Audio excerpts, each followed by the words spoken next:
हरिओम। आइए आज गीता के महायज्ञ के अंतर्गत हम लोग गीता का 6वां अध्याय देखते हैं।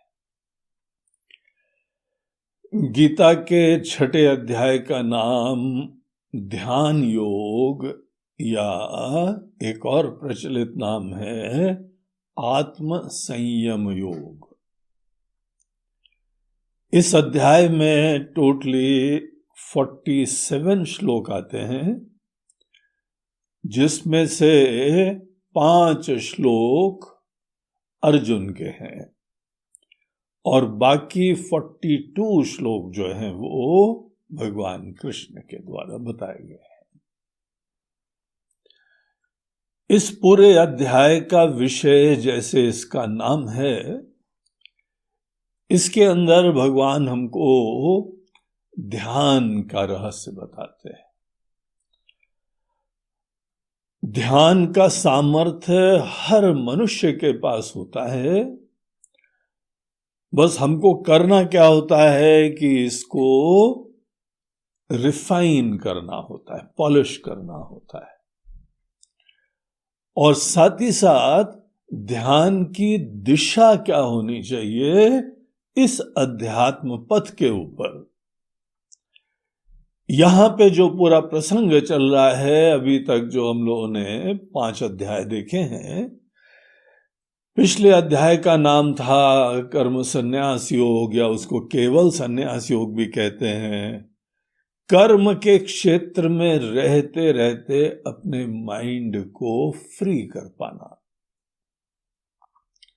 यही नहीं है कि बाहर के अनेकानेक विकार, उतार चढ़ाव की चिंता नहीं आती है। इस एटीट्यूड से हम स्वीकार कर पाते हैं, इस एटीट्यूड से उतार चढ़ाव देख पाते हैं कि मन के अंदर कोई विक्षेप, चिंता नहीं आती है। साथ ही साथ एक ऐसी पॉजिटिव यहां पे एटीट्यूड रहती है कि हम ईश्वर के निमित्त हैं, और ये जो यहां पे बाहर के उतार चढ़ाव आए हैं, ये हमारे आध्यात्मिक विकास के लिए सहायक है। अगर यहां पे कोई प्रॉब्लम आती है तो हमारे अंदर इस समय चिंतन करना है, इस समय विवेक करना है, इस समय किसी प्रॉब्लम को सुलझाना है, इस समय थोड़ा धीरज रखना है, इस समय हमको बैलेंस रखना है। जब भी कोई परिस्थिति आती है, उसमें हम बाहर की अनेकानेक चीजें भी अचीव कर सकते हैं। दुनिया में हम झंडे गाड़ सकते हैं, अनेकों प्रकार का वैभव जमा कर सकते हैं, भिन्न भिन्न प्रकार के ऐश्वर्य, भोग विलास की वस्तुएं जमा कर सकते हैं। एजेंडा हमारा बाहर की चीज का संग्रह हो सकता है, या यहाँ पे कर्म के क्षेत्र में सतत अपने मन के अंदर सुंदर से गुणों का आविर्भाव करने का अपना लक्ष्य रख सकते हैं। तो ये हम लोगों को यहां चीज बताई कि सदैव अपने इसी लक्ष्य से हम कनेक्टेड रहें, अपने अंदर योग युक्त रहने के लिए कोशिश करें। योग की परिभाषा प्रारंभ में ये रहती है कि हम अपने अंदर बैलेंस रखें, फिर ये भी रहती है कि ईश्वर के अस्तित्व, जो जीवन के परम सत्य का नाम है, जो हमारी भी सच्चाई है, हम सब की सच्चाई बहुत दिव्य सत्ता है। इसीलिए जो इस विश्वास से, श्रद्धा से युक्त होता है, उसके मन के अंदर ये अवेयरनेस सदैव होनी चाहिए। अगर आप जीवन के भिन्न भिन्न उतार चढ़ाव में इस अवेयरनेस को रख पाते हैं, तो इसको भी योगी कहा जाता है। इसको भी ईश्वर से जुड़ना कहा जाता है। तो ये हम लोगों को प्रारंभिक चीजें होती हैं, और उसके उपरांत योग शब्द की अर्थ और धीमे धीमे शनै शनै सूक्ष्म होते जाते हैं। यहां पर हम लोगों को योग के लिए एक अंतरंग साधना दी जा रही है। एक योग की बहिरंग साधना होती है और एक योग की अंतरंग साधना होती है। दोनों साधना में कुछ सिद्ध करना होता है। दोनों साधनाओं में कोई हमारे मन के अंदर लक्ष्य होते हैं, चुनौतियां होती हैं, और वो सब सब्जेक्टिव होती हैं। जिस समय हमारे लक्ष्य सब्जेक्टिव हो जाएं, अपने से संबद्ध, अपने मन से संबद्ध, अपनी एटीट्यूड से संबद्ध, अपनी श्रद्धा से संबद्ध, अपने बारे में एक बहुत ही पॉजिटिव और दृढ़ विश्वास से युक्त कि बाहर ये दुनिया सपना है, थोड़ी दिन के लिए है। एक क्षण हमको एक परिस्थिति दिखती है, दूसरे पर दूसरी परिस्थिति दिखती। कैसे दुनिया में परिस्थिति चेंज होती जाती है, अकल्पनीय है। किसको क्या पता था कि यहाँ पे जो है वो 2020 में ऐसा कोरोना का भयंकर संकट आएगा। कितने सारे ज्योतिषी लगे हुए हैं, किसी के कल्पना में नहीं था इतना भयंकर जो है वो मुसीबत पूरे विश्व में मानव मात्र के लिए आएगी। हम लोग भारत देश में तो थोड़ा बच गए, यहाँ पे सजग लोग हैं, नेतृत्व तो बहुत ही विवेकी और सजग है। अनेकों लोग तो अमेरिका में तो सबसे टॉप रहा, सबसे डेवलप्ड कंट्री है, लेकिन सबसे ज्यादा मृत्यु और इन्फेक्शन वहीं पे हुआ। पॉपुलेशन भी कम है, तो भी इतना भयंकर विपदा पूरे विश्व में आई, किसको क्या पता था। ऐसी परिवर्तनशील दुनिया में बाहर के लक्ष्य रखना ये कोई बहुत विवेक की बात नहीं होती है। जैसे आदमी सर्फिंग करता है ना, समुद्र में जाके स्केटिंग बोर्ड के ऊपर, सर्फिंग बोर्ड के ऊपर खड़े होके, लहरें तो आती जाती हैं, हमको बैलेंस से सीखना है। आप रोड के ऊपर ड्राइविंग करते हैं, यहां तो ट्रैफिक आता जाता ही है। एक सज्जन ने बोला, गुरु जी यहाँ पे चलते हैं, बहुत बढ़िया रोड है और हम बढ़िया कार भी मंगा लेते हैं और उसके बाद ड्राइव करेंगे। बोला, जब वहाँ भीड़ ही नहीं है, कोई वहाँ रोड अच्छी है, हमको स्टीयरिंग बस सीधे पकड़ कर रखना, उसमें क्या ड्राइविंग है। ड्राइविंग करना हो तो जहाँ पे चुनौतियां हैं, घाट है, वहां पे ड्राइविंग करी जाती है, तब हम ड्राइविंग सीखते हैं।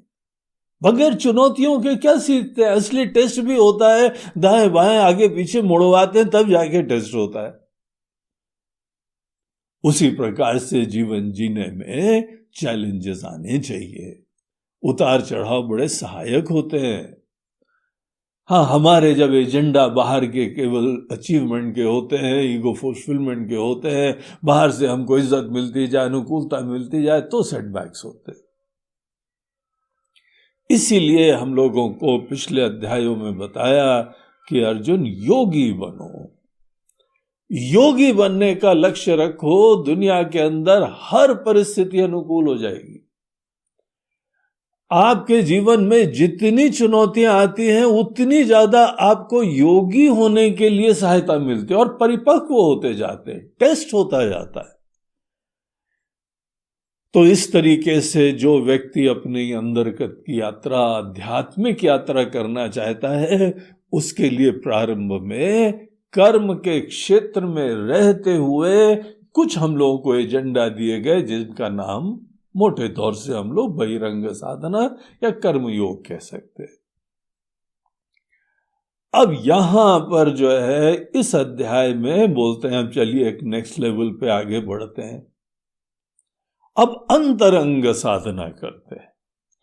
अंतरंग साधना में भी कुछ साधा जाता है, कुछ सिद्ध करा जाता है, कुछ अचीव करा जाता है, और वो है अपने मन को शांत प्रसन्न करके अपनी तरफ मोड़ा जाता है और अपनी रियलिटी को इन्वेस्टिगेट करते हैं। उसके हम अनेकानेक पहलू के ऊपर विचार करते हैं शास्त्र और गुरु के लक्षणों के हिसाब से, और यहां कुछ अपने डीपर रियलिटीज रियलाइज करते हैं।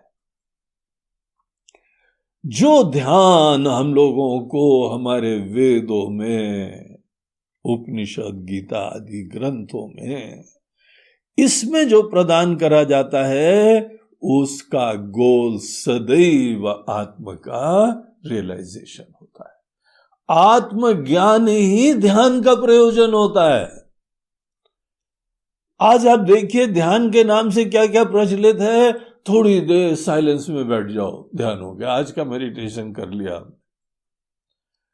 थोड़ी देर के लिए विचार विहीन हो जाओ, आज का ध्यान कर लिया हमने। थोड़ी देर अपनी सांसों को अपने आते जाते ऑब्जर्व कर लिया, कॉन्शियस हो गए, आज का ध्यान हमारा कंप्लीट हो गया। कहीं पे कोई मंत्र हमको मिला, हमने बहुत भक्ति भाव से ईश्वर के नाम का स्मरण करा, बोला आज का महाराज जी ध्यान हमारा कंप्लीट हो गया।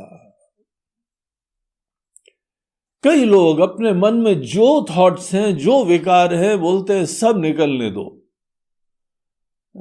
और जहां तुम्हारे मन के अंदर से निकल गया, अगर तुम्हारे अंदर नाचने की, कूदने की, गाने की इच्छा है तो गा लो।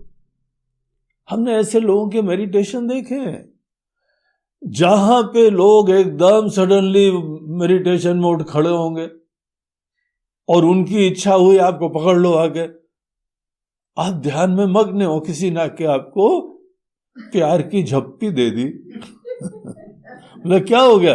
बोलते हैं वो अपने मेडिटेशन के लिए जो मन में इच्छा आ रही थी उसको रिलीज कर रहा है।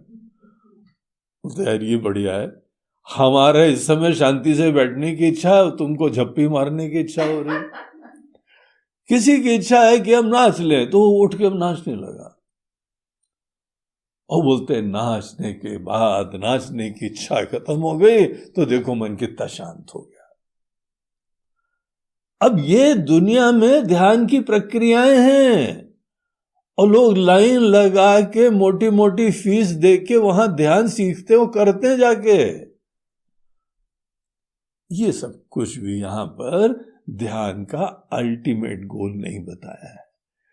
यद्यपि अगर कोई व्यक्ति किसी के मन को बिल्कुल ही थोड़ी देर शांत करना चाहता है, वो शून्य करना चाहता है, थॉटलेस करना चाहता है, थोड़ा सूक्ष्म करना चाहता है, ऑब्जर्वेंट करना चाहता है, भक्ति भाव उत्पन्न करना चाहता है, हम लोग ये कह लें कि ये ध्यान के कुछ कंपोनेंट्स हैं, सहायक हैं, but this is not meditation.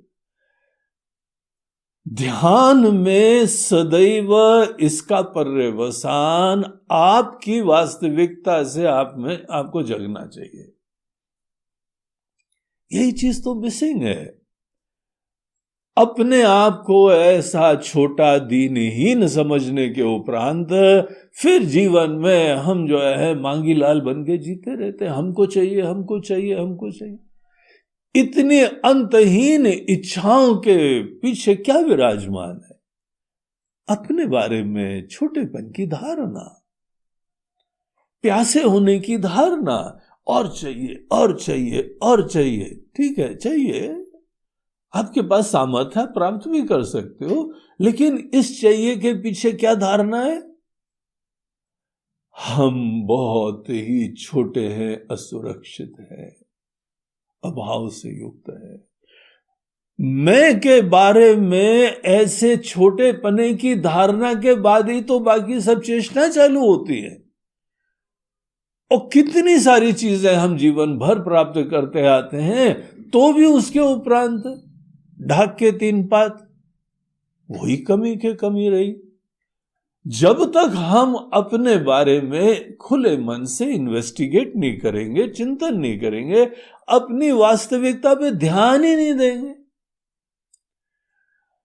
ध्यान जो है कुछ करने का होता है, और ध्यान में ध्यान देना होता है।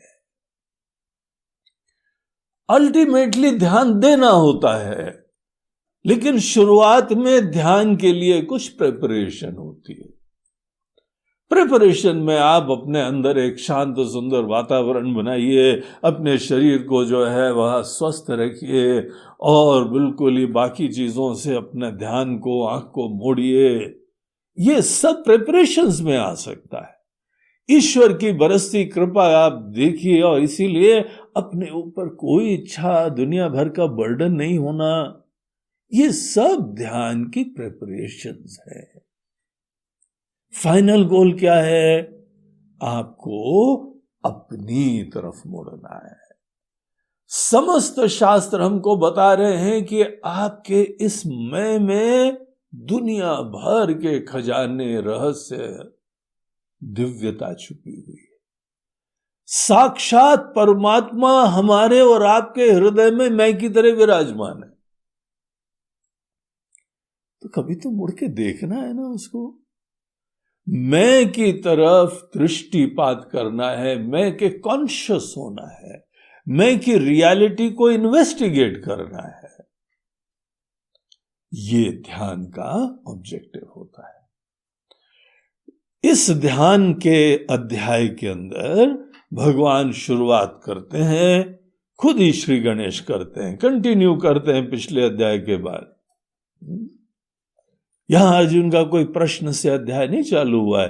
अभी भगवान को जो वक्तव्य देना है, जो अर्जुन को बात बतानी है, वो कंटिन्यू हो रही है। तो भगवान कहते हैं कि अर्जुन, जिस समय हमने जो तुमको कर्मयोग की बात बताई है, वो बहिरंग साधना, कर्मयोग की साधना, अगर तुम बहुत अच्छी तरह ध्यान पूर्वक दिन भर करते हो तो ये समझ लो कि वहां रहते रहते तुम्हारा मन शांत हो रहा है।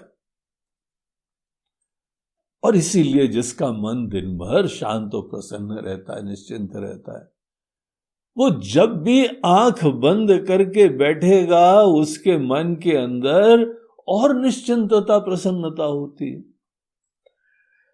अनेक लोग हैं, उन लोगों के मन के अंदर अपने साथ बैठना ये बहुत ही बड़ी चुनौती है, ये दुश्वार है, मुसीबत है। सदैव हम एस्केप करते रहते हैं, और कुछ नहीं हो तो फिर उठा के जो है वो टीवी का चैनल लगा लिया, अखबार उठा लिया, मोबाइल आजकल तो सबके पास है, मोबाइल में हमने को देखना चालू कर दिया। अपने साथ बैठना ये ही कितनी बड़ी चुनौती है। यहां इंसान अपने साथ बैठ नहीं पाता है और उसको हम बोलें कि तुम अपने आप का ज्ञान प्राप्त करो। अगर ऐसे कंडक्ट करते आए हैं, ऐसी वैल्यूज रखी हुई हैं, ऐसी आदतें रखी हुई हैं, तो मैं की तरफ अभिमुख होने की संभावना खत्म। कहीं किसी के पास मिलने चले गए या किसी से वीडियो कॉन्फ्रेंसिंग करने लगे, बोलते अरे यार बोर हो रहे थे, सोचा चलो तुमसे बात करने लगे। अच्छा, मतलब तुम अपने साथ जब रहते हो तो बोर हो रहे थे, तुम क्या हुए? बोर इंसान।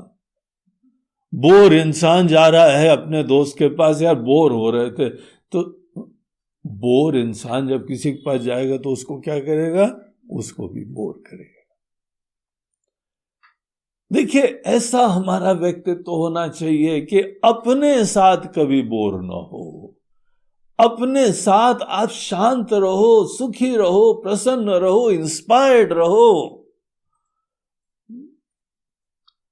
उसके लिए आदमी को मैं के बारे में जानना, हर व्यक्ति को ये शिक्षा दो, बच्चों को दो, ऐसे व्यक्तित्व के धनी हो कि अपने साथ भी कृतार्थ, और जो अपने साथ प्रसन्न रहता है, शांत रहता है, कॉन्फिडेंट रहता है, वो जहां पर भी जाएगा, किसी फील्ड में जाएगा, जो कर्म करेगा या जो रिश्ते स्थापित करेगा, हर जगह उसका कल्याण होगा।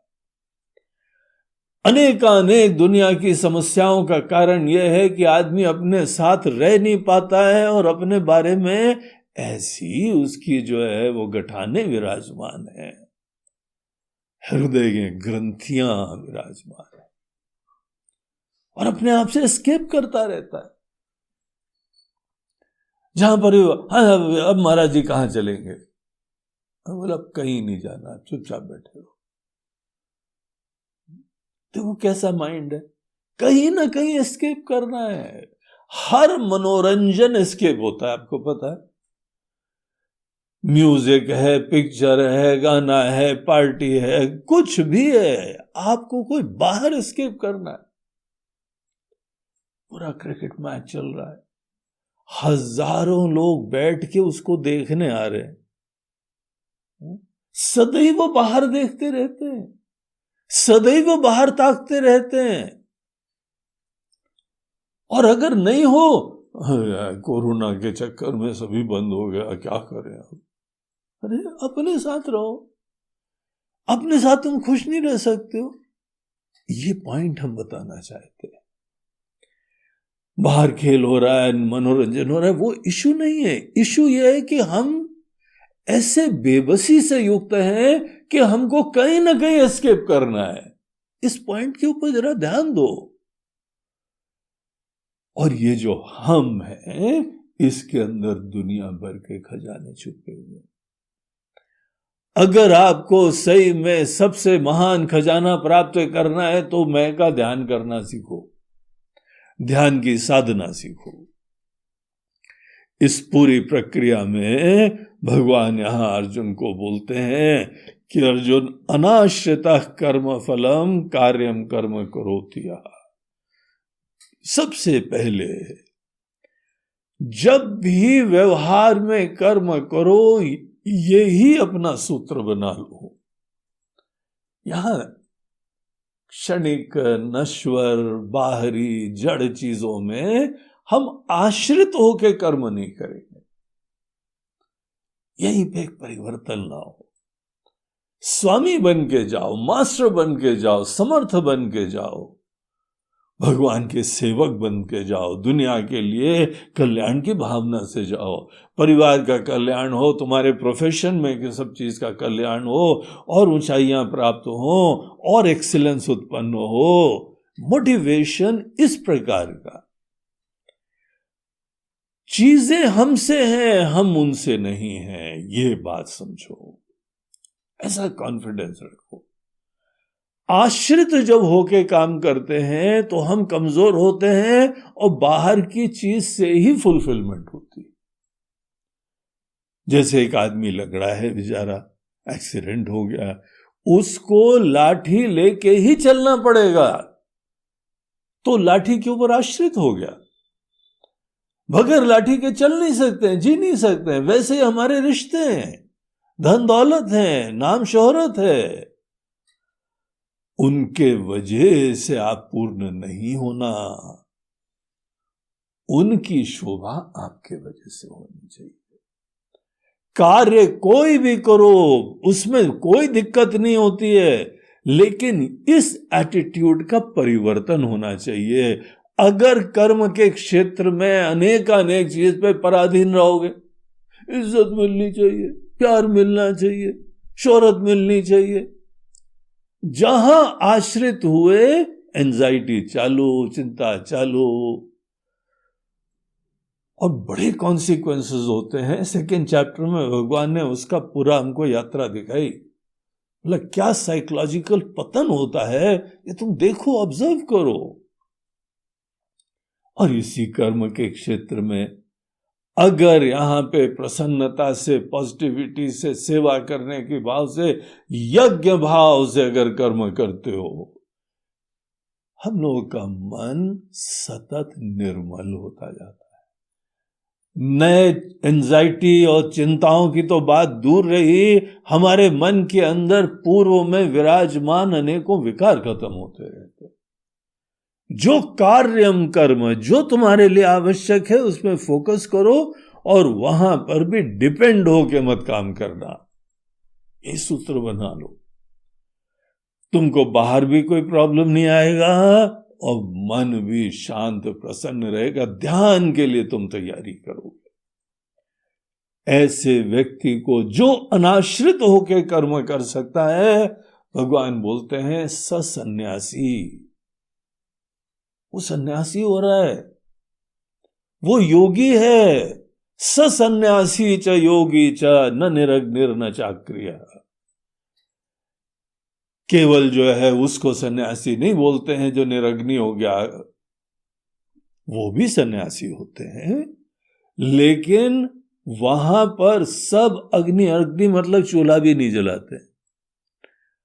सन्यासी लोग अग्नि का त्याग कर देते हैं, इसीलिए उनका अग्निदाह भी नहीं होता है। तो सन्यासी शांत हो जाते हैं तो उनका अग्निदाह नहीं होता है। उनको एलिमेंट्स में जहां पर भी उपस्थित जो है वहां डाल देते हैं। अग्निदाह उसका होता है जिसने अग्नि का चयन करा है। गृहस्थी जो है जीवन में अग्नि का चयन करता है। आजकल तो सिस्टम बदल गए, पहले तो चूल्हा जलाना, दीपक जलाना, अग्नि ही हमारे आराध्य देवता होते थे। और ये चूल्हा चक्की सब चीजें सन्यासी छोड़ देता है, इसीलिए भिक्षा का अधिकारी होता है। और सभी गृहस्थी उसको भिक्षा देते हैं, आइए बाबा जी भोजन बन रहा है, बैठो खा के जाओ। तो ये लोग निरग्नि होना ये पैकेज का पार्ट होता है, हमारे सिस्टम है, हमारा कल्चर है। लेकिन उसका ऑब्जेक्टिव क्या होता है कि तुमको अनेकों चिंताएं जिम्मेदारियों से फ्री कर दें, जिसके वजह से अब तुम आश्रित होके न जियो। अनाश्रितः कर्म फलम, क्या कर्म फल आता है उसके ऊपर कोई डिपेंड नहीं करो, फल पे डिपेंड नहीं करो, कर्म में पूरा एनर्जी लगाओ, हर कर्म को उतना सुंदर जो है पुष्प बना दो। फल तो अच्छा आना ही आना है। पढ़ाई बच्चा करेगा तो अच्छे रिजल्ट्स आएंगे ही आएंगे। अब दिलो जान से जो है गीत गाओगे तो सबको आनंद आएगा ही आएगा। कर्म में जो है ध्यान देते हुए और फल के बारे में निश्चिंत रहते हुए, ये क्वालिटी ध्यान योग के अध्याय में भगवान इससे श्री गणेश करते हैं और इतनी तारीफ कर रहे हैं कि इसको बोलते हैं यही सन्यासी है। पूछा भगवान ये सन्यासी कैसे? बोलते हैं उसको ही सन्यास जानो जहां पे आपने संकल्प का त्याग कर दिया है। नहीं असन्यस्त संकल्प योगी भवति कश्चन। योगी बनने में भी हमको अपने अंदर इच्छाओं का अपेक्षाओं का त्याग करना होता है। भगवत भरोसे जी रहे हैं और सब में अच्छाई देख रहे हैं, कृपा देख रहे हैं। और जहां पे सन्यास में कुछ त्याग की इंपॉर्टेंट होती है, योगी में ईश्वर से जुड़ने की इंपॉर्टेंस होती है। इस प्रकार से जीने में भगवान से युक्त भी हैं और संकल्प का त्याग भी हो गया। सन्यास में सदैव कुछ न कुछ छोड़ा जाता है। यहां क्या छोड़ते हैं? बाहर की चीजों पे पराधीनता, अनेकानेक बाहर के क्षणिक नश्वर चीजों के ऊपर डिपेंडेंस, वो इच्छाएं ही छोड़ देते हैं, कोई दूसरे एजेंडे से प्रेरित रहते हैं। तो ये जब तुम योग को, योग रूपी घोड़े को आरूढ़ करोगे, योगी बनना चाहिए, तब जाके मेडिटेशन की असली तैयारी होती है। योगारूढ़स्य आरुरुक्षोर मुनेर योगम, वो योगी जो योग का घोड़ा आरूढ़ करने का इच्छुक होता है। कर्म का क्षेत्र बेस्ट उसके लिए स्थान होता है। इसीलिए कोई भी उतार चढ़ाव की चुनौतियों से कभी मत डरो। अपने लिए एजेंडा रखो कि हमको तो ये अपॉर्चुनिटी है योगी बनने के लिए। जैसे कोई खिलाड़ी है, कोई बहुत चैलेंजिंग हमारे सामने प्लेयर आ गया, तुम्हारे लिए बहुत अच्छी अपॉर्चुनिटी है अनेकानेक चीज सीखने के लिए और दक्ष होने के लिए। इसमें डरने की बात थोड़ी है, एंजाइटी की बात थोड़ी है। हार के भी तुम्हारी जीत होगी। जब अच्छे खिलाड़ी से खेलोगे तो हार के बाद भी जीत होगी, क्योंकि कुछ अनेकानेक चीजें जो है वह सीखोगे, बलवान बनोगे, समर्थ बनोगे। ऐसे जो है वह एजेंडा रखते हुए जो व्यक्ति कर्म के क्षेत्र में कार्य करता है, प्रत्येक दिन के बाद और मजबूत, बलवान, सक्षम, समर्थ होता जाता है और अपनी कोई चिंता नहीं है, इसीलिए उसके अंदर कोई प्रॉब्लम नहीं आती है। तो ये माइंड की तैयारी के लिए सबसे बढ़िया तरीका होता है। सर्व संकल्प सन्यासी योगारूढ़स्तदुच्यते। जब हमारे अंदर अपने बारे में अगले बार क्या सिचुएशन आनी है, क्या सिचुएशन आनी है, संकल्प सदैव किसी कर्म फल का होता है। और अगर आप अनेकानेक कर्म फल के ऊपर से अपने सब आसक्तियों को खत्म कर दो तो देखो किस प्रकार से आप निश्चिंत रहोगे।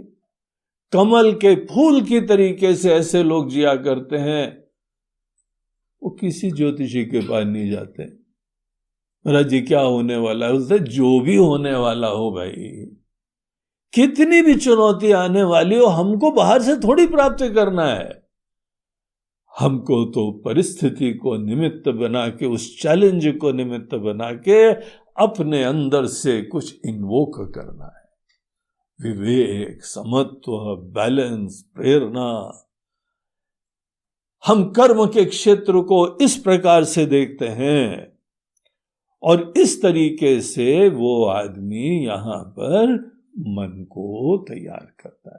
कर्म योग का ऑब्जेक्टिव होता है अंतःकरण शुद्ध करता है, और ध्यान का कार्य होता है अंतःकरण नैश्चल्यम, शांत, फोकस, सूक्ष्म, अंतर्मुख। तो ये दो प्रकार की इसीलिए साधना होती हैं। और जो अपने मन को ऐसा समर्थ सक्षम बनाते हुए फिर कार्य करना, ये कार्य केवल हम ही कर सकते हैं। प्रत्येक व्यक्ति के अंदर ये गोल होने चाहिए। आपके मन को सुंदर शांत कोई बाहर से लोग थोड़ी कर पाएंगे। आपके घर वाले होंगे वो भी नहीं कर पाएंगे, आपके गुरु होंगे वो भी नहीं कर पाएंगे, आपके इष्ट देवता हैं वो भी नहीं कर पाएंगे, क्योंकि आपका मन है। अगर हमारा मन है और हमने इस प्रकार की इच्छा रखी तो हम करने लगेंगे। As simple as that. इसीलिए भगवान ये कहते हैं गाइडेंस अवश्य तुम गुरु से लो, शास्त्र से लो, प्रेरणा लो अच्छे लोगों से, लेकिन ये सब चीजें समझने के उपरांत अपने मन को सुंदर समर्थ खुद बनाना होता है। जैसे बॉडी बिल्डिंग करनी है आपको, आप अनेकों से गाइडेंस लीजिए, अनेकों से प्रेरणा लीजिए, कहीं पे कोई जो है कार्य विशेष करिए, जिम ज्वाइन करिए, लेकिन मेहनत तो खुद करनी पड़ेगी ना।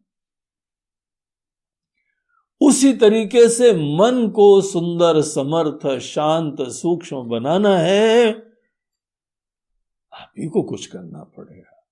बड़ा प्रसिद्ध वाक्य यहां पे आता है, उद्धरेत आत्मनात्मानम नात्मानम अवसादयेत। अपने मन को योग में आरूढ़ करने का लक्ष्य रखो, चुनौती रखो और सिद्ध करो। बेस्ट लक्ष्य होता है। ऐसे अंतरतम, ऐसे सब्जेक्टिव लक्ष्य रखने से आदमी अपने फील्ड में भी एक्सेल करेगा। किसी फील्ड में आप चले जाओ, एक्सेलेंस होगा। शांत रहोगे, मन सुंदर रहेगा, सतत ज्ञानी बनते जाओगे और अपने अंदर जगने के लिए भी पात्र होते जाओ। इसको बोलते हैं सोने में सुहागा। ऐसी प्रेरणा देनी चाहिए जिससे आदमी का सर्वांगीण कल्याण हो। अच्छे मन वाले, बुद्धिमान, फोकस्ड हर कंपनी के लिए एसेट्स होते हैं। राइट एटीट्यूड हो, पॉजिटिव एटीट्यूड हो, कॉन्फिडेंस हो, बस यही पे होता है। और विशेष रूप से मुसीबतों को कैसे डील करा जाता है। एक जगह हम पढ़ रहे थे कि कोई बहुत दुनिया के बड़े बड़े पदों के लिए जो लोगों का इंटरव्यू होता है, वहां पे $1 बिलियन कंपनी के सीईओ को अपॉइंट करना है। अब निश्चित रूप से हर आदमी आएगा, उसका जो भी अपना पूरा बायोडाटा होगा एक से एक अद्भुत होगा, पढ़ाई अल्टीमेट, एक्सपीरियंस एक से एक बड़ी कंपनी का। क्या इंटरव्यू होता होगा ऐसे लोगों का? उनके इंटरव्यू होते हैं कि आपको एक सिनारियो दिया जाता है जहां सब फेल हो रहा है, जहां सब लॉकडाउन हो रहा है, जहां सब गड़बड़ हो रहा है, ऐसी सिचुएशन को कैसे हैंडल करोगे? चुनौतियों से निपटने की एटीट्यूड, ये विद्या, ये समझ, यही बड़े बड़े इंटरव्यूअर्स के अंदर यही एक क्वेश्चन रहता है, उससे सिलेक्शन होता है।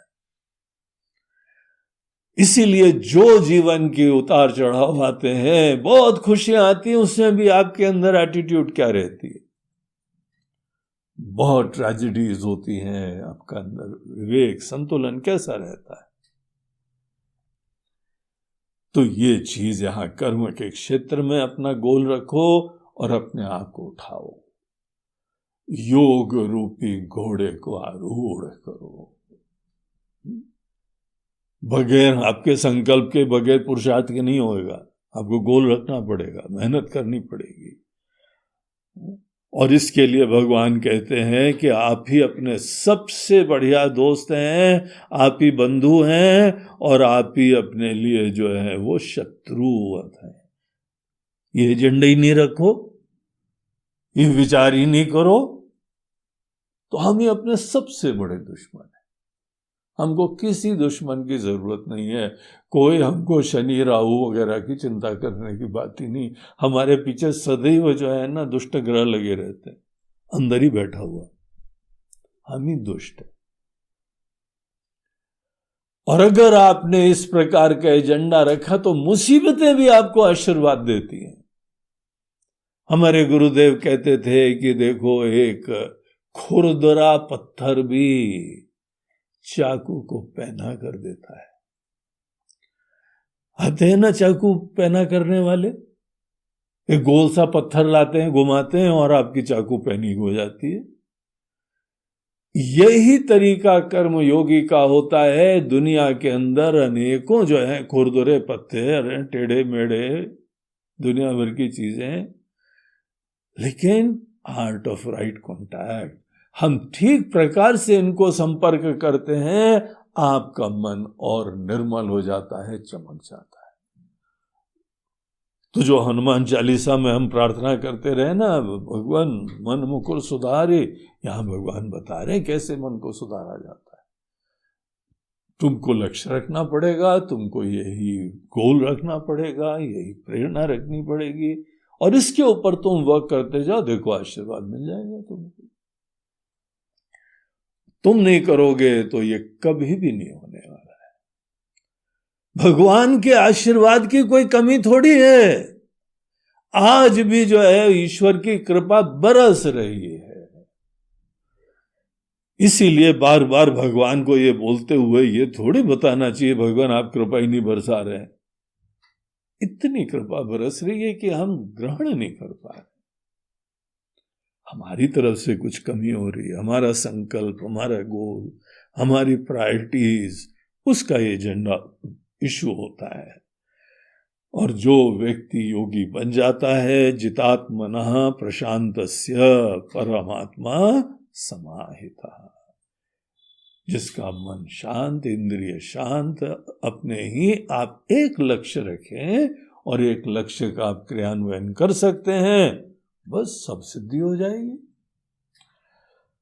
तो ऐसे व्यक्ति को कोई उतार चढ़ाव आते हैं, सर्दी गर्मी आती है, सुख दुख आता है, मान अपमान आता है, ये सब चीजों में कोई डिस्टर्ब नहीं हो। हम तुम्हारे लिए स्पेशली सप्लाई करेंगे लोग, जो तुमको सुख दुख देंगे, जो तुम्हारा अपमान करेंगे, कस्टम मेड रहेगा तुम्हारे लिए। तुमको ये देखना है कि ऐसी परिस्थितियों में तुम्हारी अगर अपेक्षाएं नहीं होंगी, तुम कभी डिस्टर्ब नहीं होगे।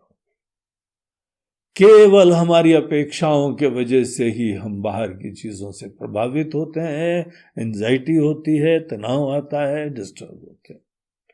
तो ये तैयारी करके फिर अपने अंदर ही ज्ञान विज्ञान तृप्तात्मा, अनेकों चीजें आपने गुरु से प्राप्त करी, शास्त्रों से प्राप्त करी, आत्मा की तरफ अभिमुख होने की प्रेरणा रखी, अपने शरीर को भी स्वस्थ बनाया, इंद्रियों को भी स्वस्थ रखा, मन को शांत सुंदर बनाया, सेंसिटिव बनाया, संवेदनशील बनाया, ऐसा व्यक्ति अंदर की यात्रा बहुत अच्छी करता है।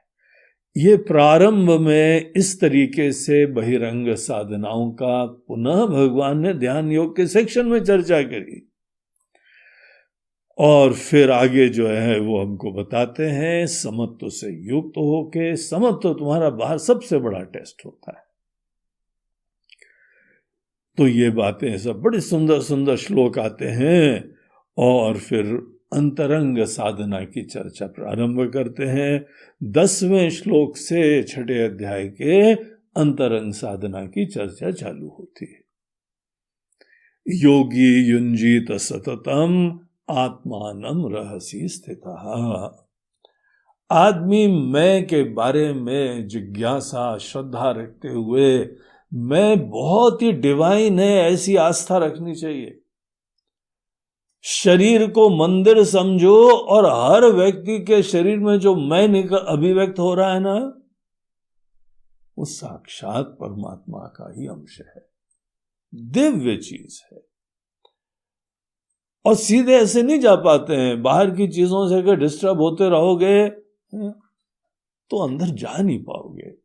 इसीलिए ये सब प्रारंभ की तैयारी कर ली, और फिर यहां पे बोलते हैं योगी जो है वह योगी युंजीत सतत, मैं की तरफ मुड़ना है तुमको,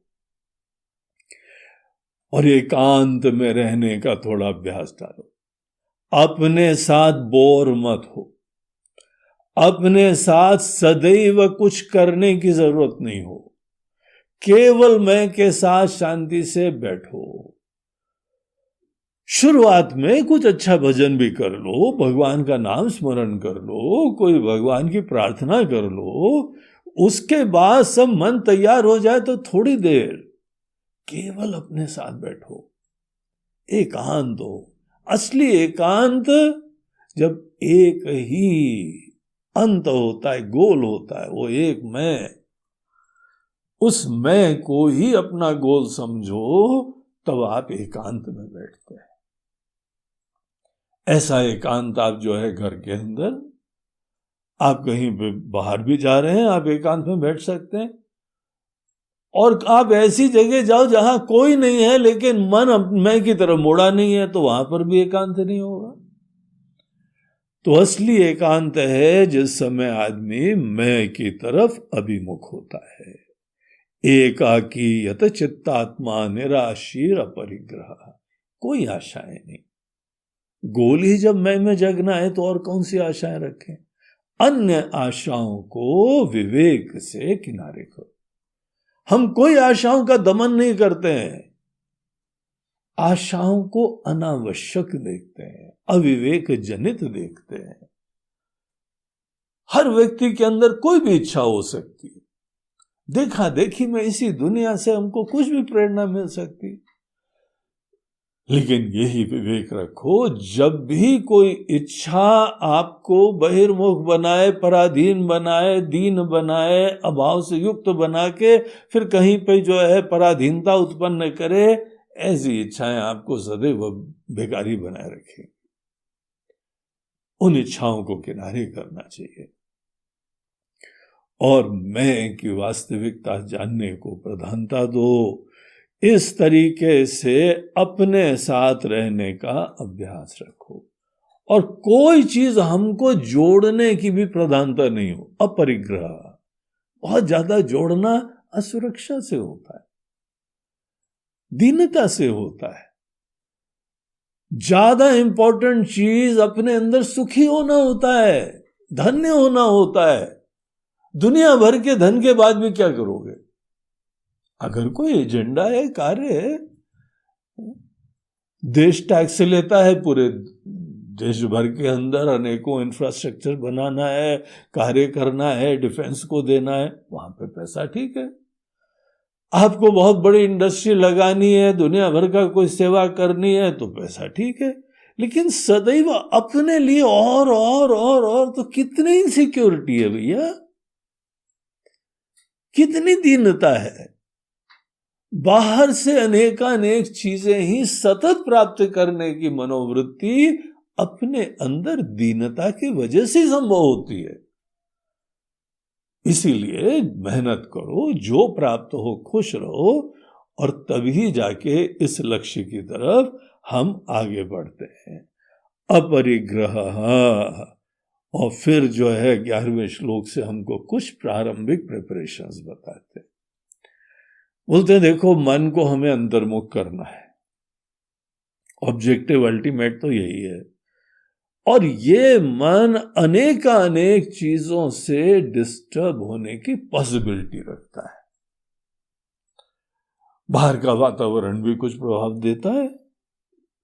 इसीलिए इनिशियल स्टेज में ये सदैव आगे जरूरत नहीं होगा, लेकिन इनिशियल स्टेज में शुचौ देशे प्रतिष्ठाप्य, एक साफ सुथरे शांत एकांत स्थान में बैठो। और अगर ऐसा स्थान नहीं हो तो ऐसे समय बैठो। घर के अंदर भी, छोटे से घर में भी रहते हो, जब सब सो रहे होंगे तब देखो कितना एकांत है, कोई डिस्टरबेंस नहीं है। अगर हम थोड़ी देर बाहर के डिस्टरबेंस से रहित स्थान पे या समय में बैठना चाहते हैं, तो आप उस चीज को निश्चित रूप से प्राप्त कर सकते हो। घर से बाहर निकल के कहीं पे पेड़ के नीचे जाके बैठो, कोई बेंच पे जाके बैठो, मंदिर में कोई जाके बैठो, अगर वहां पे एकांत है। बाद में मंदिर में भी भीड़ भाड़ आती रहती है, घंटा चलता रहता है। अगर हमको एकांत चाहिए तो ऐसे समय, ऐसी जगह ढूंढना पड़ेगा, वहां पे शांति से बैठो और सिक्योर फील करो। कोई सिक्योरिटी वहां पे लगेगी तो फिर हम चुप शांति से बैठ नहीं पाएंगे। ऐसी जगह अवश्य होती है, उसकी कोई चिंता नहीं है कि कहां से ढूंढें। तो ऐसे स्थान पे आप अपने अंदर की यात्रा, अंदर की अवेयरनेस उत्पन्न करना बहुत ही आसानी महसूस करेंगे। ऐसी जगह बैठ के अपने शरीर को और मन को, सबको स्थिर और शांत करके देखिए, अपने बॉडी को एक स्थिर आसन में बैठाने से मन भी स्थिर होता जाएगा। जिसका शरीर स्थिरता से नहीं बैठ पाता है, उसके मन की चंचलता रिवील होती है। इसीलिए ध्यान में सदैव कहा जाता है कि स्थिरम आसनम आत्मनः, एक मूर्तिवत स्थान में एक तरह से बैठने का अभ्यास करो। ये सब सहायक चीजें हैं। बाद में आप ध्यान करने लगोगे तो आप किसी भी आसन में, किसी भी जगह ध्यान कर सकते हो, वो नाक आ जाएगा, वो सामर्थ्य आ जाएगा। लेकिन इनिशियली इन सब चीजों पे ध्यान देना पड़ता है। तो एक ही आसन में अपने अंदर संकल्प पूर्वक बैठने का कोशिश करो। पालथी मार के पद्मासन में या कोई भी जो ध्यान का आसन आपको अनुकूल रहता हो, लेकिन उस आसन में हमारी पीठ बिल्कुल सीधी होनी चाहिए और गला और सिर एक लाइन में होनी चाहिए। रीढ़ की हड्डी स्ट्रेट होना बहुत इंपॉर्टेंट होता है। एक कुर्सी पे बैठने से हम लोग का बैक मसल, स्पाइनल कॉर्ड में सदैव पराधीनता हो जाती, मजबूती नहीं हो पाते। हम लोगों को यह अभ्यास करना चाहिए। यह अभ्यास नहीं होता है शुरुआत में, सच्चाई। हम लोग आजकल का कल्चर ही है, कहीं पे जाओ कुर्सी, डाइनिंग टेबल में भी, वहां पर भी टेबल कुर्सियां, सिटिंग रूम में भी सोफा, और ऐसा बढ़िया बढ़िया कुर्सियां होती, अंदर घुस जाओ, इतना सॉफ्ट। कैसे हम लोगों की जो है पीठ और मसल्स मजबूत होंगे? कैसे गला सिर एक लाइन में होगा? एनर्जी मस्तिष्क में केवल रीढ़ की हड्डी से ही जाती है, और वहीं पे प्रश्न चिन्ह बना रहेगा तो आगे कैसे उत्तर मिलेंगे? तो बिल्कुल ये सीधी जो है पीठ करके गला और सिर एक लाइन में, इसमें हमको कंफर्ट लेवल हो जाए।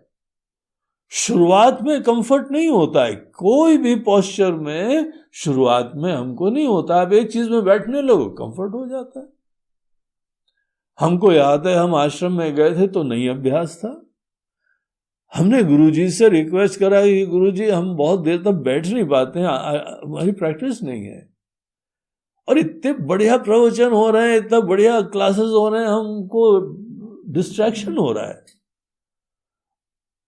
तो उन्होंने कुर्सी उर्सी नहीं दी, बोला नहीं थोड़े दिन जो है मालिश कर लो, थोड़े दिन तेल लगा लो, थोड़े दिन ऐसा कर लो, फिर थोड़ा धूप में बैठ जाना और ऊपर छत पे जाके थोड़ी देर लेट लेना, उससे गर्मी आ जाएगी, मगर कुर्सी मत बैठो। हमारा सजेशन है दीवार का टेका भी मत लेना, तुम कोशिश करो थोड़े दिन। जहां थोड़े दिन कोशिश करने लगे उसके उपरांत घंटों घंटों बैठने लगे। हर व्यक्ति की बॉडी इतनी बढ़िया भगवान ने बनाई है, ऐसी अडेप्टेबल होती है कि आप किसी चीज में भी अपने आप को तैयार कर सकते हो।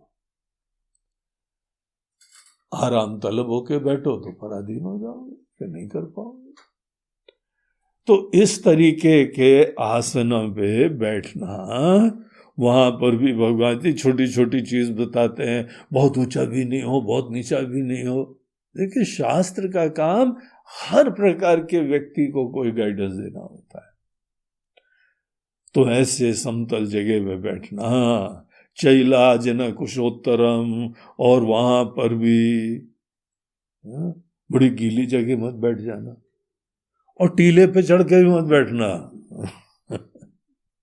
भगवान की करुणा तो देखो, ऐसी सब चीजें बताते। वो बोलते हैं कि यहाँ पे पहले के समय में चैला जिना कुशोत्तरम, पहले कुश घास डालना, उसके ऊपर एक जो है वह कोई चर्म वगैरह पशुओं की अगर होती थी तो वो डाल लेना, फिर ऊपर से कपड़ा डाल लेना। देखिए ऑब्जेक्टिव क्या है कि आपके अंदर थोड़ा सा बॉडीज का हल्का सा कंफर्ट होना चाहिए, बड़ा कड़क नहीं होना चाहिए, बड़ा सॉफ्ट नहीं होना चाहिए। आजकल के समय कम्बल लो, 4 फोल्ड करो, बैठो, उसके ऊपर कपड़ा डाल लो, बेस्ट आसन। अब ये भी नहीं कहा जाता है, पहले के समय इतने जानवर थे यहाँ पे देश में कि कोई जो है वह महात्मा लोग भी, कोई पता लगा मृग चर्म से काम चला लेते। अब ये नहीं कह सकते, इंसान ज्यादा है जानवर कम हो गए, पता लगा हर आदमी को मृग चर्म चाहिए हो तो बेचारे गिने चुने वो भी खत्म। तो बेसिक स्पिरिट समझनी चाहिए कि वो ज्यादा ऑब्जेक्टिव नहीं, हमको दिखावा नहीं करना है। ये यहाँ पे बॉडी को हल्का सा इंसुलेशन चाहिए और थोड़ी सी सॉफ्टनेस चाहिए, बहुत न वो भी नहीं होनी चाहिए एक्सट्रीम में। ये सब छोटी छोटी चीजें भगवान यहाँ बताते हैं। बोलते हैं वहां पर तत्र एकाग्रम मनः कृत्वा, वहां बैठो और अपने मन को फोकस करो, एकाग्र करो।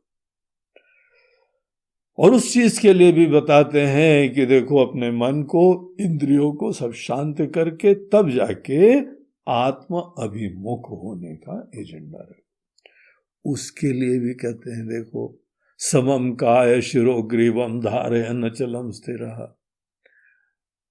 पूरा स्थिर करके बॉडी को बैठना, और शुरुआत में एक तरफ धारणा लगानी चाहिए। देखिए मन के अंदर क्या होता है, ये जो थॉट्स होती है ना, थॉट्स क्या होती है, हमारे अंदर अनेकों चीजों की कॉन्शियसनेस होना, भिन्न भिन्न चीजों की कॉन्शियसनेस होती है। इसका सोचा, उसका सोचा, भूतकाल का सोचा, आज क्या होने वाला उसका सोचा। ये हमारी कॉन्शियसनेस अनेकों चीजों की होती रहती है, इसको बोलते हैं थॉट्स, वृत्तियां, विचार। हमको केवल एक चीज को महत्व देके उस पर करें तो दूसरी थॉट्स खत्म हो जाएंगे। आपको जो बहुत ही प्रिय है वो आप काम करते हो तो दूसरे थॉट्स आती नहीं है। हमारे अंदर एक चीज का महत्व बना रहे और उसमें पूरा ध्यान लगाए, सब थॉट्स खत्म हो गई। तो इस तरीके से वहां पे बैठ के मन को फोकस करना चाहिए। और ये जो मन की थॉट्स है ना, इसके लिए हमको अष्टांग योग में बोलते हैं थोड़ा धारणा का प्रैक्टिस करो। धारणा में एक पॉइंट के ऊपर फोकस थोड़ी ज्यादा देर तक करने से हमारी वृत्तियों को डायरेक्शन मिल जाता है, थॉट्स की चंचलता शांत हो जाती है, फोकस्ड हो जाते हैं। तो उसके लिए हम लोगों को यहां पे भगवान बोलते हैं अपने ही आंख बंद करके नाक के टिप की दिशा में थोड़ी देर देखो, या आगे बताते हैं भगवान अपने भ्रुकुटी के मध्य में उस पॉइंट के ऊपर थोड़ा अटेंशन मोड़ो, उस पॉइंट पे थोड़ी देर तक ध्यान दो। और उसके उपरांत जो है जब चिंतन होने लगे, जहां फोकस होने लगे तो छोड़ दो, वो काम हो गया है। पेंडुलम चल रहा था, स्थिर हो गया है, अब नेक्स्ट लेवल के ऊपर चले जाना। और यहाँ पे भगवान देखिए कैसे जो है वह हमारे गुरुदेव बोलते, देखो भगवान कृष्ण कैसे हंसमुख है। वो बोलते हैं नासिकाग्रम स्वम, अपने नाक की टिप की तरफ देखना, दूसरे की नाक की टिप की तरफ मत देखना। बोलना चलो ऐसा करते हैं, हम दोनों ध्यान करते हैं, तो हमारी नाक को देखो, हम तुम्हारे नाक को। हम उत्तर काशी में थे एक समय, तो वहां पर एक फॉरेन कपल आया हुआ था। बड़े दोनों अच्छे थे, बड़े प्रेमी थे, बढ़िया भजन गाते थे, शांत प्रसन्न रहते थे, लेकिन मेडिटेशन सदैव साथ में करते थे और आमने सामने बैठ के करते थे। दुबले पतले, बहुत ही फिट थे, उत्साही थे, सेवा भावी थे, सब आश्रम में साफ सफाई भी करते थे। और सवेरे जल्दी उठ के दोनों जने ना धो के ध्यान आसन में बैठते थे। थोड़ी देर तो हमारी नाक को देखो, हम तुम्हारी नाक को देखो। अरे भैया, यहाँ पे भगवान ने स्पेसिफिकली बोल दिया है नासिकाग्रम स्वम, अपनी नाक के टिप पे देखना। अब इसमें कोई बहुत ज्यादा सूक्ष्म रहस्य नहीं ढूंढना, ये ऐसी बातें हैं, छोटे छोटे टिप्स दिए जाते हैं। और बाकी दाएं बाएं नहीं देखो, शांत मन से कुछ फिर वैल्यूज भी हम लोगों को बताई जाती हैं। मन को प्रसन्न रखना तुम्हारी वैल्यू है, कोई डर नहीं आना चाहिए, विगत भी ही किसी भी प्रकार का डर, कोई जो है वहां सांप, कोई बिच्छू, कोई छिपकली, कोई मच्छर, कोई कुछ आ जाएगा, थोड़ी देर के लिए कोई चिंता मत करो, आ जाए तो आ जाए। खुद ये समझो कि भगवान आपके रक्षक हैं, तुम रक्षक काहू को डरना। जब भगवान आप हमारी रक्षा कर रहे हैं, हम कौन कौन सी शक्तियों से अपनी रक्षा करेंगे? बेस्ट ये है भगवान के ऊपर छोड़ के आराम से बैठो। विश्वास होना चाहिए कि कोई डर नहीं आएगा। विश्वास होता नहीं है पूरा, तभी डर आता है। अगर भगवान पे विश्वास रखोगे, जीवन भर की चिंताओं का डर खत्म हो जाए। अनेकों डर तुम्हारे अविश्वास से उत्पन्न हो रहा है। विगत भी ब्रह्मचारी वृते स्थितः, और बाहर से कोई भोग करने की वृत्तियां नहीं आए। ब्रह्मचारी का ऑब्जेक्टिव बेसिकली होता है बाहर से भोग वृत्ति नहीं आओ। देखो, समय आने पे बाहर की चीजों का भी यूज करना, लेकिन भोगी होके ध्यान करने के समय भी बाहर का चिंतन करते रहो। बाहर का भी, वो भी भगवान की कृपा, स्मरण, जो ऑब्जेक्टिव्स हैं आप फुलफिल करने के लिए अवश्य चीजों का प्रयोग करना, लेकिन कमांड में रह के, समर्थ होके, सक्षम होके, मास्टर होके तब अपने रथ को चलाना। तो ये जो है ध्यान वगैरह का समय, अपने मन में कोई बाहर के विषयों की अनुकूलता का मत सोचो। इंद्रियों का ही सुख होता है, उसका भी भोग होता है, लेकिन ये हमारे इस गोल से बिल्कुल विपरीत संस्कार है। दमाने की बात नहीं है, विवेक से उनसे मुक्त हो। कामना विवेक से ही दूर होती है, क्योंकि अज्ञान और मोह से उपजती है। जड़ में ही जो है वो अविवेक और मोह होता है, इसलिए कामना अपनी जड़ें फैला लेती है। विवेक से हम मुक्त हो सकते, विश्वास रखो। तो ब्रह्मचारी व्रते स्थिता, ब्रह्मचर्य के व्रत में स्थित रहते हुए, तो इस तरीके से ये यहाँ पर हम लोगों को बैठने की तैयारियां भगवान बताते हैं। मनः संयम्य मच्चित्तः युक्त आसीत मत्परः। परमात्मा तत्व में ही मन लगाओ और बुद्धि लगाओ। भावना भी ईश्वर की तरफ हो और विचार भी ईश्वर का हो। मैं ही है, मैं का ही कॉन्शियस होना है। ये जो मैं सबके अंदर है, इसके अंदर सबसे बड़े रहस्य हैं। मैं को ही देखो शांत, अपने आप को। तुम बहुत प्रिय हो। आत्मा सबको प्रिय होती है, सबसे ज्यादा प्रिय आत्मा होती है। इतनी प्रिय होती है कि आपको कोई अगर पीड़ा देता है तो आप उसको छोड़ सकते हो। इतना मैं की व्यवस्था करते हैं। ऐसे मैं की तरफ ही मुड़ने की बात कही जा रही है। इसको दिव्य अंश देखो परमात्मा का और उसकी तरफ ध्यान दो। युंजन एवं सदात्मानम योगी नियत मानसा।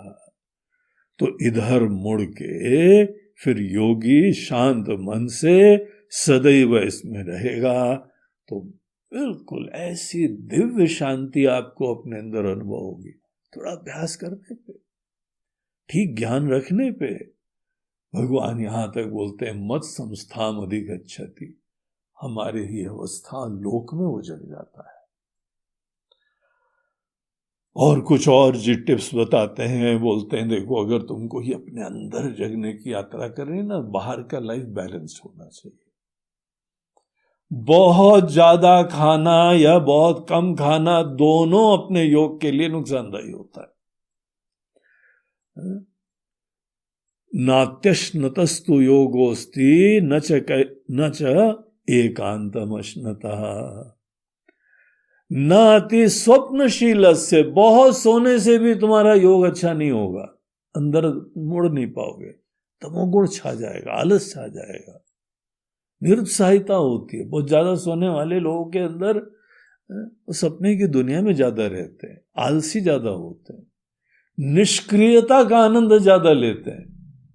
तो वो सब चीजें छोड़नी चाहिए। बहुत ही उत्साही और एक्टिव होना चाहिए, तब जाके अंदर मुड़ते हैं। और बहुत जगते रहोगे ना तो भी नहीं हो पाता। शरीर को रेस्ट चाहिए, मन को भी रेस्ट चाहिए।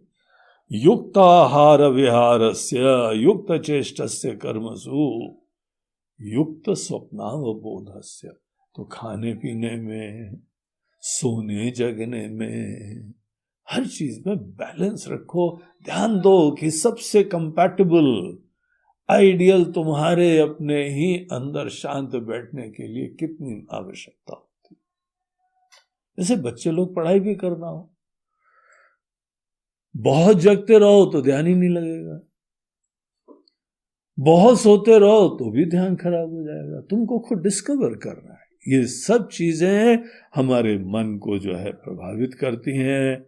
और ये बता के बोलते हैं कि फिर योगिनो यत चित्तस्य युञ्जतो योगम आत्मना।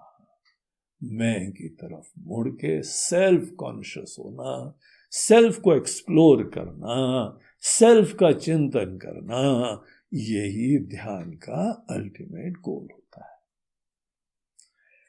और इससे क्या फल मिलता है उसका भी संकेत करते हैं भगवान। बोलते हैं तुम जब इस प्रकार से मैं की वास्तविकता की तरफ मुड़ोगे, विचार करोगे, अभ्यास करोगे, तो आदमी को ऐसा परम आनंद मिलता है, सुखम आत्यंतिकम यत्तत् बुद्धि ग्राह्यम अतीन्द्रियम, अत्यंत सुख। तुम कॉन्शियस तो हो सकते हो लेकिन सब इंद्रियों के विषयों से परे है। ये कोई इंद्रियों के विषय के साथ संस्पर्श नहीं हो रहा है, तभी परम सुख मिल रहा है। और ये 2 दिन में नहीं मिल जाएगा। ये नहीं है कि 2 दिन मेडिटेशन करो, आपस से पूछो कुछ मिला तो हमको तो नहीं मिला, तो हमको भी नहीं मिला। ऐसे नहीं होता है 2 दिन में। आप पूरी श्रद्धा से, बगैर अपेक्षा से मैं की तरफ आप अभिमुख होइए, मैं के कॉन्शियस होइए और उसी को परम सत्य जानो। बाकी सब जीवन में आता जाता रहता है। बचपन से अभी तक सब चीजें आई चली गई हैं, मैं सदैव स्थिर है, चिन्मयी है, बाकी सब जड़ है, आनंद स्वरूप है, इसीलिए यह सदैव सबसे प्रिय रहता है। ऐसे मैं के साथ थोड़ी देर बैठो, मैं की सच्चाई जानो। तो उसके लिए यहां बहुत सारे श्लोक भगवान यूज करते हैं। बोलते हैं कि अर्जुन, जिससे जुड़ने पे बाकी समस्त दुख खत्म हो जाते हैं, वो ही तो असली योग है। तम विद्या दुख संयोग वियोग योग लक्षणम योग संगीतम। तो उसी को योग जानो जहां पे तुमने अनेकानेक जड़ चीजों के साथ जो संयोग करे हुए हैं वो सब ड्रॉप हो जाएं और मैं की वास्तविकता में जग जाओ। और बड़े प्रेम से बोलते हैं अर्जुन, स निश्चय न योक्तव्यो, बड़े दृढ़ निश्चय से मैं की ब्यूटी, मैं की वास्तविकता को डिस्कवर करने के लिए विमुख हो और जगो इसमें। बस इतना ही योग है, यही ध्यान का ऑब्जेक्टिव है। फिर आगे जो है यहां पर 25वें श्लोक से एक वो टॉपिक चालू करते हैं कि अगर बाय द वे कोई डिस्ट्रैक्शन आ जाए तो बोलते हैं अगर तुम्हारा मन इधर उधर जाता है, ये कोई बहुत बड़ा प्रॉब्लम नहीं है। तुम्हारा मन जवान है, जीवंत है, उत्साही है। अब बच्चे घर के अंदर चंचल होते हैं, इसका मतलब ये थोड़ी है कि उनको चुपचाप बैठाना होता है। यही उनका लक्षण है, जीवंतता है, ब्यूटी है, बस डायरेक्शन नहीं है। इसीलिए मन के अंदर कोई यहां पे मैन्युफैक्चरिंग डिफेक्ट नहीं है। मन दाएं बाएं घूमता है तो तुमको दरअसल अभी दूसरी चीज की वैल्यू है, तुम्हारे अंदर महत्व है दूसरी चीज के, इसीलिए वहां मन जाता है। जिस चीज की तुमको वैल्यू होगा मन उसी दिशा में जाएगा। ध्यान देना। अब तुमको देखना है कि जहां जहां हमारा मन जाता है वो सही में वैल्यूबल है क्या। जहां तुमको डिस्कवर होगा नहीं वो वैल्यूबल नहीं है तो मन नहीं जाएगा। मन केवल हमारा सेवक होता है।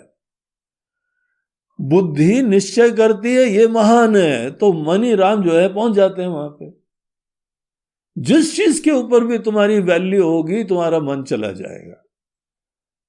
और अगर आज तक हमने दूसरी वैल्यूज रखी हैं तो कोई 2 दिन में थोड़ी परिवर्तन होता है। फिर टाइम दो, विवेक रखो। तो इस तरीके से अपने मन के अंदर जब जब इधर उधर जाता है शनै शनै रूपनमेत, धीरज से ध्यान से फिर से वापस ले आओ। पुराने संस्कार पुरानी समझ के वजह से इधर उधर जा रहा है, नई समझ के वजह से उसको फिर अपने लक्ष्य की तरफ ले आओ। मन बहुत सहायक होता है, कभी मन के अंदर प्रॉब्लम नहीं होता है। ये हमारे पुराने संस्कार और मूल्य हैं, इसलिए जा रहा है। इसीलिए मन को डंडा मत मारो, मन को दंडित नहीं करो, मन का कोई दोष नहीं है। तुमने यही उसको आदतें डाली हैं, यही संकल्प करे, यही चाह रखे थे, तो मनवा जा रहा है। तो विचार कर लो कि वो लक्ष्य उचित नहीं थे, अविवेक से जनित थे, इसलिए हमारा मन जा रहा था। तो धीरज से, प्रेम से मन को लाना चाहिए। जैसे बच्चों को प्रेम से हैंडल करते हो ना, मन को भी वैसे प्रेम से हैंडल करो।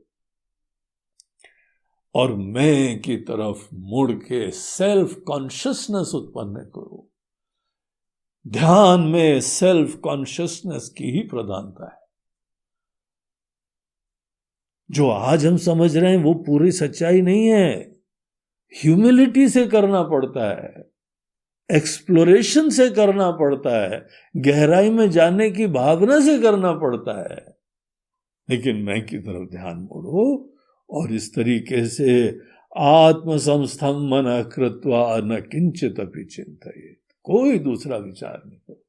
थोड़ी देर मैं के साथ प्रसन्नता से थोड़ी देर बैठने की प्रैक्टिस ये करो, और जब जब जाता है प्यार से उसको फिर से ले आओ। तो ऐसे प्रशांत मनसम येनम योगिनम सुखम उत्तमम उपैति शांत रजसम ब्रह्मभूतम कल्मषम। ऐसा योगी जो अपने साथ जो रहने लगा, उसको शांति, आनंद सब प्राप्त होता है।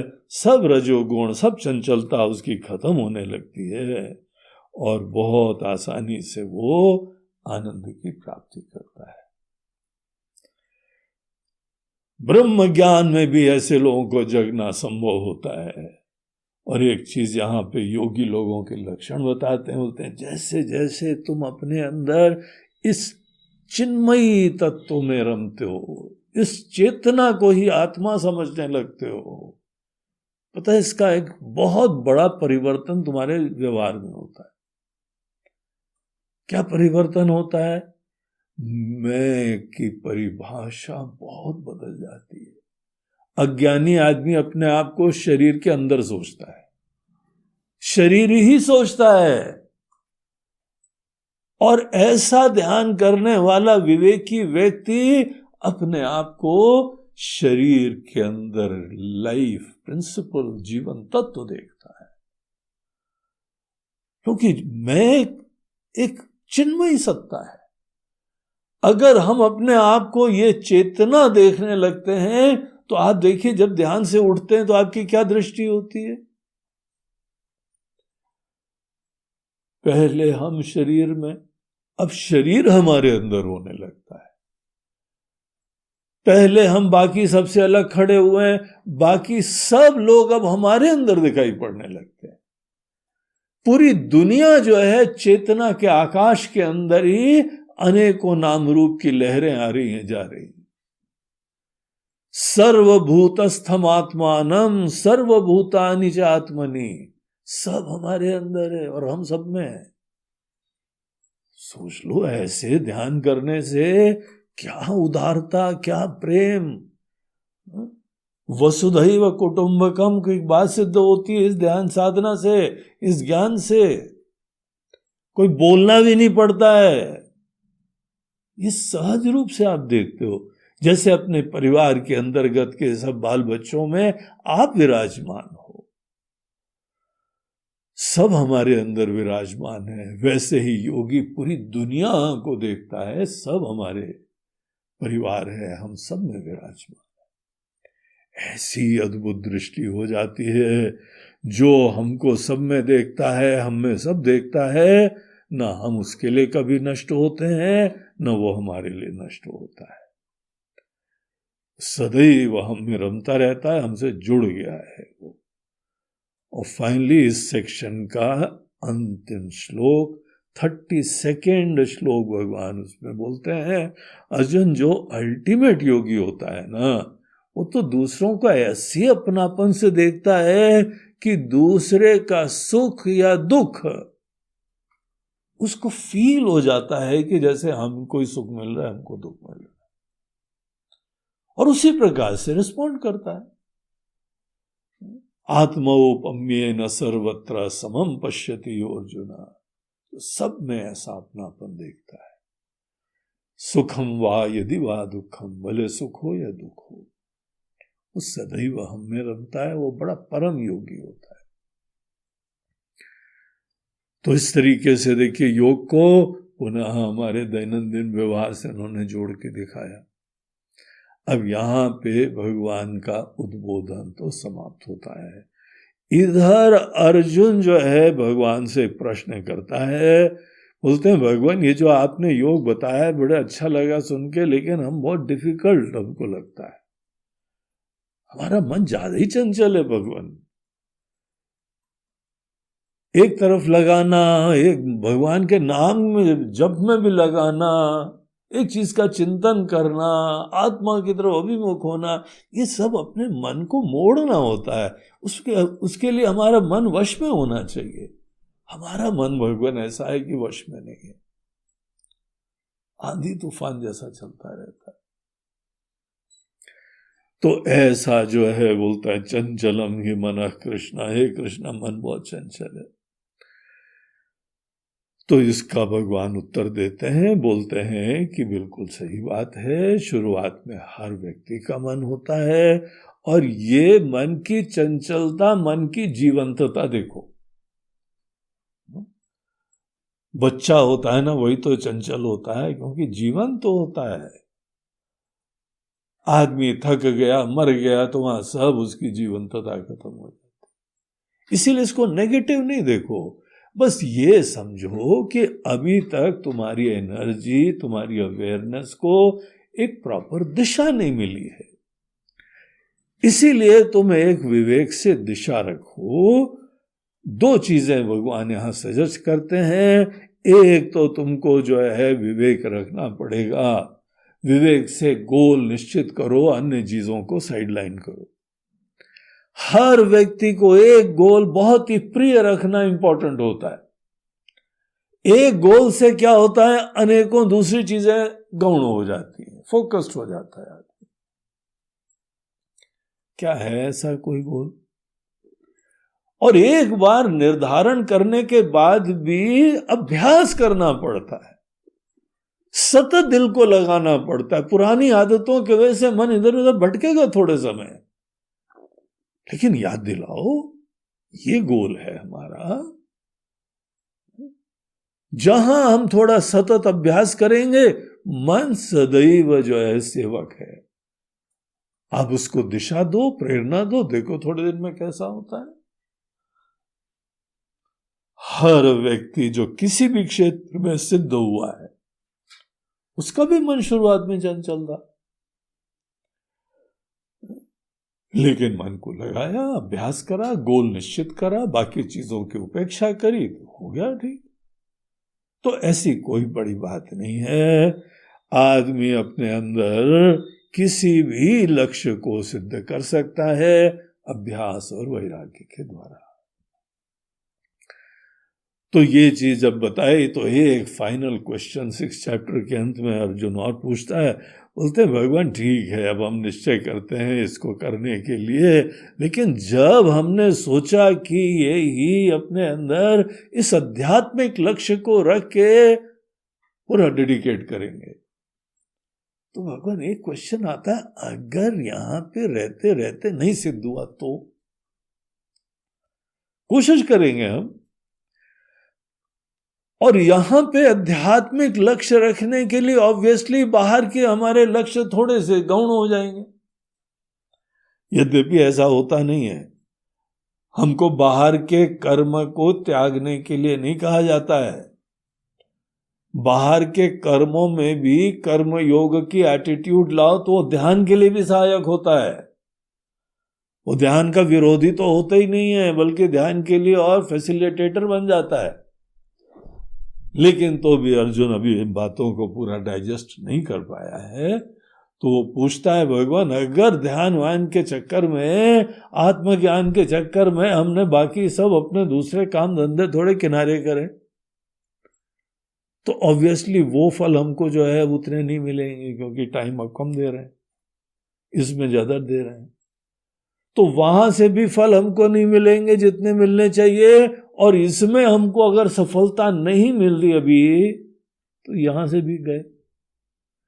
अब जीवन थोड़े समय के लिए है, अभी हम उसी में लगे हुए थे, संसारिक कार्यकलापों में, ऊंचाइयों में हम जग सकते थे, तो वो भी नहीं जग पा रहे हैं, और यहां पर भी नहीं है, तो हम तो भी लटक गए महाराज, त्रिशंकु की तरीके से, न स्वर्ग मिला न यहां मिला।